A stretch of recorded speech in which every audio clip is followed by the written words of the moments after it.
Welcome to 10 a.m. on a Tuesday. Good morning on 10 a.m. on Tuesday. I remember how I was traveling to San Francisco and I said, I always bring a yoga mat when I travel. And then I got to my hotel room and I was like, oh no, I left my yoga mat on the plane. Well, I have a new yoga mat. This shows how much I do yoga. I've been talking about how much I want to get into yoga for years, and I've done it intermittently, but something that I have a lot of trouble with is when I travel, I'll bring a yoga mat, but I don't really know like what poses to do, how to actually practice yoga. So Olivia and I have been talking for years about doing yoga together.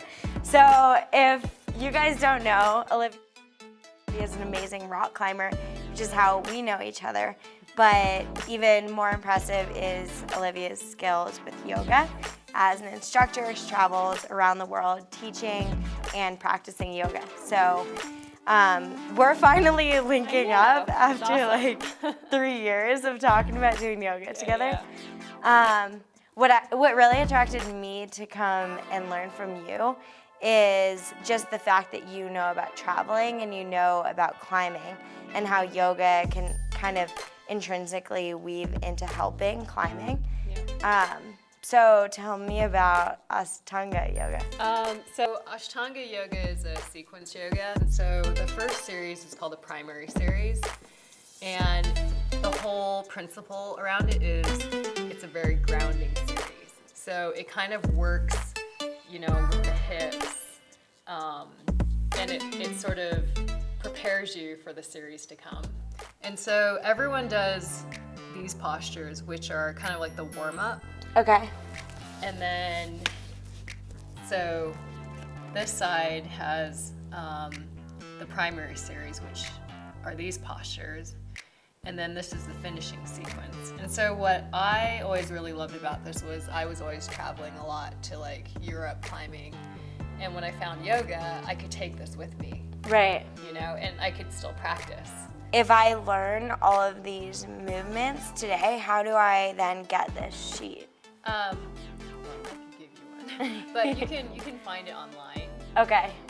But the real value of practicing is to practice with someone like me. Right. Because then you're learning the correct alignment and things like that. So the sheet is more just like for you to remember how to do the postures. So today I'm going to teach you like a lot of these postures. Yeah. And then the more you come, the more you remember what to do.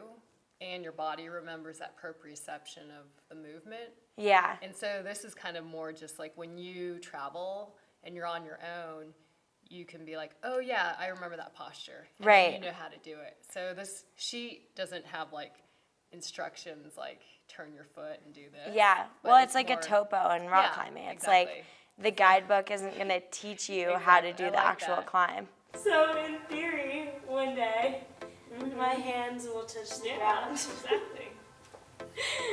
I have a long journey ahead of me. Thank you so much. I feel like I'm self-admittedly so bad at stretching. Like I just don't really have the discipline when I get home from training, even though I know it's super important to do it on my own. So I feel like with this sheet and with these lessons and coming back and learning from you, I feel like I can improve. Yeah. So Tommy may not know this yet, but next week's 10 a.m. on a Tuesday episode, I want to be sipping margaritas by the pool. I swim. I just got new goggles.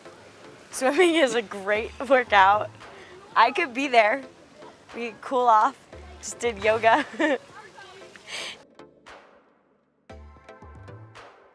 So after yoga, I went to the climbing gym and I was training. And then I got home, and for the last couple hours, I've just been doing some busy work on my computer. I'm actually on the brink of launching my new website, which I'm really excited to share with all of you. I'm now just looking at some of the details of the aesthetic and making sure everything works before we go live, so stay tuned for that. And I am pretty hungry now, so I want to show you guys this new recipe that I created last night. Essentially, all of what you see here is going into the food processor. If you say food processor like more than twice, it sounds super weird in your mind. But anyways, that's the subject that we have here, which is bars. Now, are you guys ready for the secret ingredient? For these bars, I'm going to use the 3-color maca blend. I like the taste of it and I like how it makes me feel. This looks pretty good to me. It is essentially kind of like a doughy-like texture that then I roll out onto just a sheet of parchment paper, and I stick it into the freezer, and then I can cut it into slices. So if you guys want to see, fast forward. If none of you guys have ever tried maca, I suggest that you try it out and let me know what you think. And let me know in your comments if you also are a fan of maca.